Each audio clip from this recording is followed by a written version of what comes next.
Hello friends. तो आज हम लोग क्लास 12 इंग्लिश की फ्लैमिंगो की बुक का चैप्टर 1 द लास्ट लेसन की डिटेल समरी देखेंगे। तो चलिए स्टार्ट करते हैं। तो लेसन के स्टार्टिंग में हमें ये पता चलता है कि द लास्ट लेसन को लिखा है अल्फोंसो डौडे ने। और ये स्टोरी ऐसे स्टार्ट होती है कि 1870 में एक फ़ाइट हुई थी जर्मनी और फ्रांस के बीच में। तो जर्मनी और फ्रांस के बीच में जब फाइट हुई तो फ्रांस के 2 डिस्ट्रिक्ट्स एल्ज़ेक और लॉरिन जर्मनी के अधीन में आ गए थे और जर्मनी के कैप्चर में थे। इसीलिए एक बुलेटिन बोर्ड में एक नोटिस जारी किया गया था कि आज से एल्ज़ेक और लॉरिन ये 2 डिस्ट्रिक्ट्स में फ्रांस नहीं बल्कि जर्मनी लैंग्वेज में पढ़ाया जाएगा। तो जितने भी फ्रांस टीचर्स थे तो उन सब को अपनी जॉब से जाना पड़ रहा था, क्योंकि अभी तो यहाँ पर फ्रांस नहीं बल्कि जर्मनी पढ़ाया जाएगा, तो जर्मन से टीचर आएंगे। तो इस स्टोरी में एक स्कूल की बात कही गई है जो हमारे नरेटर का स्कूल है, जिसके टीचर है एम हेमल। तो एक मॉर्निंग को हमारे जो नरेटर है उसका नाम है फ्रांज। उसने अपना होमवर्क नहीं किया था।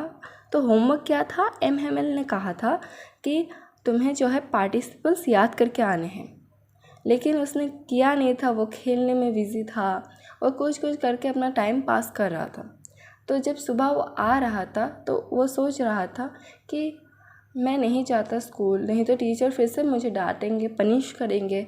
मैं यहाँ पर नदी के किनारे बैठा रहता हूँ या फिर मैं कहीं और चला जाता हूँ। मतलब वो स्कूल में नहीं जाना चाहता था, लेकिन फिर भी उसने सोचा कि चलो कोई नहीं, चलते हैं।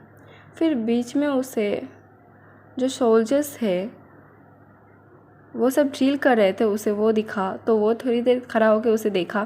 फिर उसे याद आया नहीं मुझे स्कूल जाना है। तो वो दौड़ते दौड़ते स्कूल के लिए जा रहा था। तो उसने देखा कि बुलेटिन बोर्ड पे एक नोटिस आया है। तो उसने सोचा फिर से कोई बैड न्यूज़ आएगी, क्योंकि जब से वार स्टार्ट हुआ है तब से हर एक दिन कोई नई नई खबर आती है, बुरी न्यूज़ेस आती है। तो उसने सोचा फिर से कुछ हुआ होगा, लेकिन उसे पता नहीं था कि उसके जो टीचर है वो अब नहीं रहेंगे, वो अभी दूसरे टीचर्स आएंगे और उसे फ्रेंच नहीं पढ़ाया जाएगा, कभी भी जर्मन पढ़ाएगा। तो वो ऐसे सोच कर वो सोच रहा था कि कोई बैड न्यूज़ आएगी, ऐसे करके वो इग्नोर करके जा रहा था क्योंकि वो लेट था। तो तभी एक पर्सन उसको मिला और उसने कहा कि फ्रांस, क्यों तुम इतने जल्दी में जा रहे हो, तुम धीरे धीरे जाओ, तुम्हारे पास अभी बहुत टाइम है। तो फ्रांस को लगा कि वो टोंट मार रहा है, इसीलिए फिर उसने उसको इग्नोर किया और फिर वो तेज़ी से जाने लगा। फिर वो जब स्कूल के सामने पहुंचा तो वो बहुत शॉक हुआ। कोई ऐसे तो स्कूल्स में जब हम लोग दूर से ही होते तो टीचर्स के रोलर जो है वो बार बार बेंच में पटकने की साउंड आती है, और जो बच्चे हैं वो अपनी पोएम रिसाइट करते हैं उसकी आवाज़ें आती है, और बहुत सारी आवाज़ें आती है। लेकिन एकदम संडे मॉर्निंग की तरह स्कूल जो है बिल्कुल शांत था। संडे मॉर्निंग में जैसे स्कूल बंद रहता है तो एकदम कोई नॉइज़ नहीं होता, तो ऐसे ही था। तो उसको थोड़ा सा अजीब लगा, लेकिन फिर भी उसने गया। तो उसने जाके वो दरवाजे के सामने खड़ा होकर, अंदर नहीं घुसा उसने।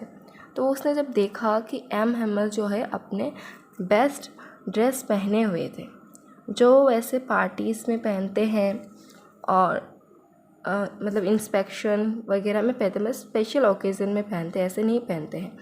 तो वो देखकर वो बिल्कुल शॉक हो गया, आज क्या हुआ है ये सब, मैंने पहना क्या था ऐसा कि फ्रांस को इतना शॉक लगा। एम ने अपना ब्यूटीफुल ड्रेस पहना था, ब्यूटीफुल ग्रीन कोट पहना था, फिर लिटिल सिल्क कैप पहना था और फ्रिल शर्ट पहना था। वो सब बहुत सुंदर थे और एम हेमल बस स्पेशल ओकेज़न पे ही ये पहना करता था।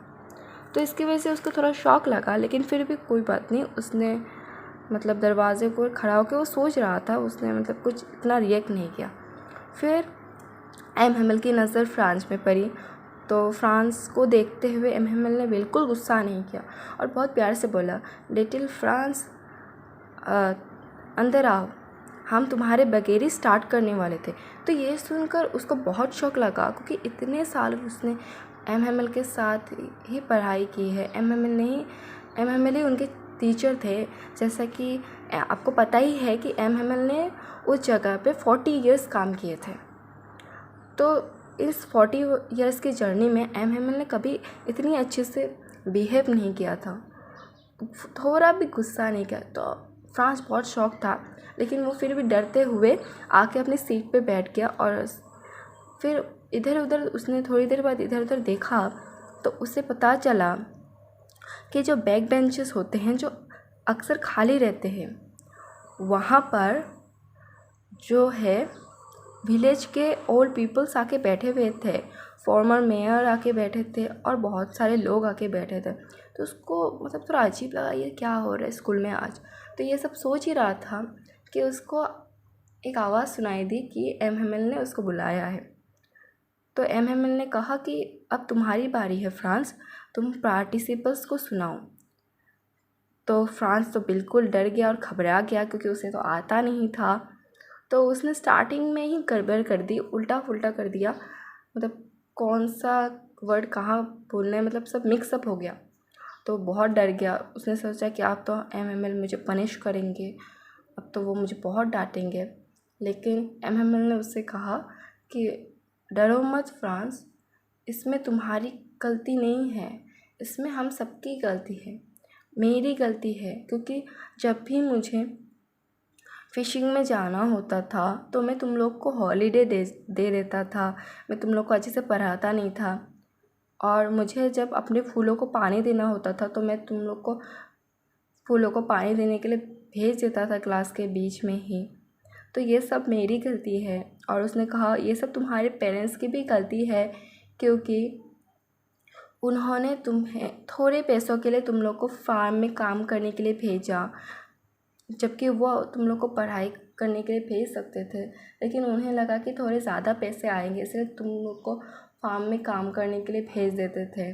तो उसमें तुम लोग की पेरेंट्स की भी गलती है और तुम लोग की भी गलती है, क्योंकि तुम लोग ने समय पर अपना काम नहीं किया। हर बार तुम लोग अगले दिन के लिए टाल देते थे काम को, नहीं आज नहीं, कल करूँगा, कल नहीं परसों करूँगा, ऐसे करते करते कभी नहीं होता था तुम लोग का।